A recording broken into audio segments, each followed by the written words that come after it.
Alors, la question principale, Madame la députée d'Hochelaga-Maisonneuve. Merci, Monsieur le Président. Aujourd'hui, le dépôt du projet de loi pour changer les règles dans le monde des garderies est un aveu de culpabilité du Parti libéral. C'est la preuve que le gouvernement a non seulement négligé le dossier famille, mais également que le Parti libéral s'est servi des garderies privées pour garnir sa caisse électorale. Ça, c'est ce que les Québécois savent. En refusant de déposer les rapports d'évaluation, qui la ministre protège-t-elle? Va-t-elle enfin être la vraie ministre des familles du Québec et cesser d'obéir aux commandes du patron et nous remettre les rapports d'évaluation? Bravo.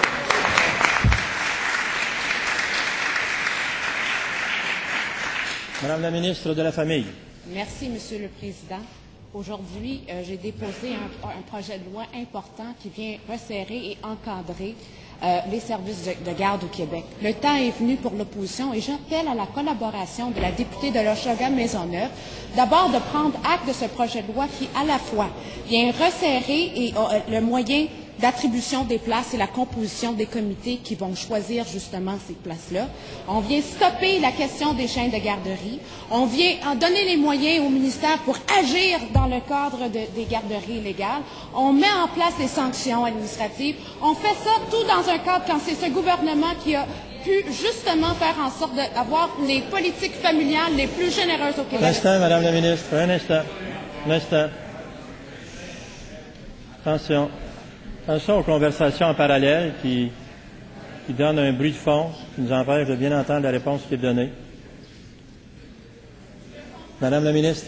Je comprends qu'ils ne veulent pas m'entendre, Monsieur le Président, parce que le moment est venu pour le Parti québécois de se brancher et justement travailler pour les familles du Québec. On a un projet de loi sur la table, Monsieur le Président, qui vient resserrer et encadrer les services de garde parce qu'on veut continuer de donner les politiques familiales les plus généreuses au Québec et c'est le Parti libéral du Québec, Monsieur Guillaume, c'est le gouvernement actuel qui l'a fait, puis on va continuer de le faire.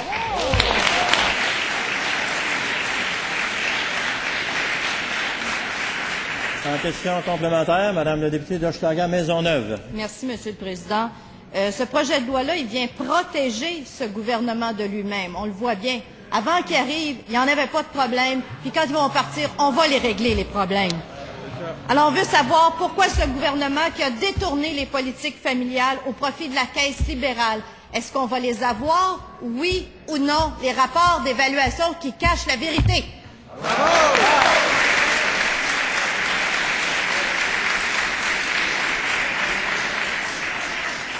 Alors, je vous demande, Madame la députée, de faire attention aux motifs qu'on peut imputer dans cette Chambre. Attention, je vous mets en garde. S'il vous plaît.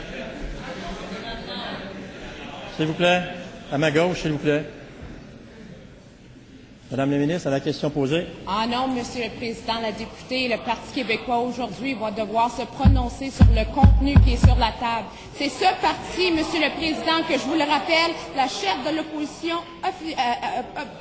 l'opposition actuelle, qui a coupé justement toute la question, qui a mis un moratoire sur le développement des places, Monsieur le Président. C'est le gouvernement actuel qui a fait... S'il vous plaît, franchement.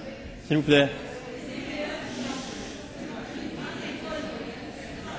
S'il vous plaît.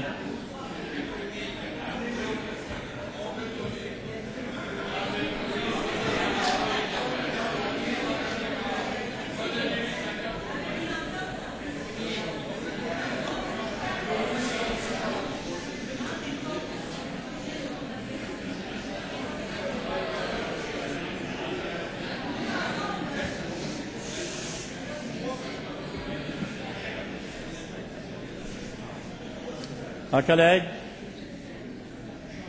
ce n'est pas une période de conversation. Je pense aux gens qui nous écoutent en particulier. Alors, attention, la réponse, Madame la ministre, à la question posée. Moi, Monsieur le Président, il faut voir que la chef de l'opposition, la députée d'Hochelaga-Maisonneuve, assume justement la proposition de leur parti. Ils ont mis un moratoire, ils ont voulu arrêter le développement sur le produit privé. Ce qu'on fait aujourd'hui, revenons sur le projet de loi qui est sur la table et j'appelle à la collaboration de l'opposition officielle, Monsieur le Président. C'est un projet de loi qui vient assurer la pérennité des services de garde parce que c'est ce gouvernement qui a assuré le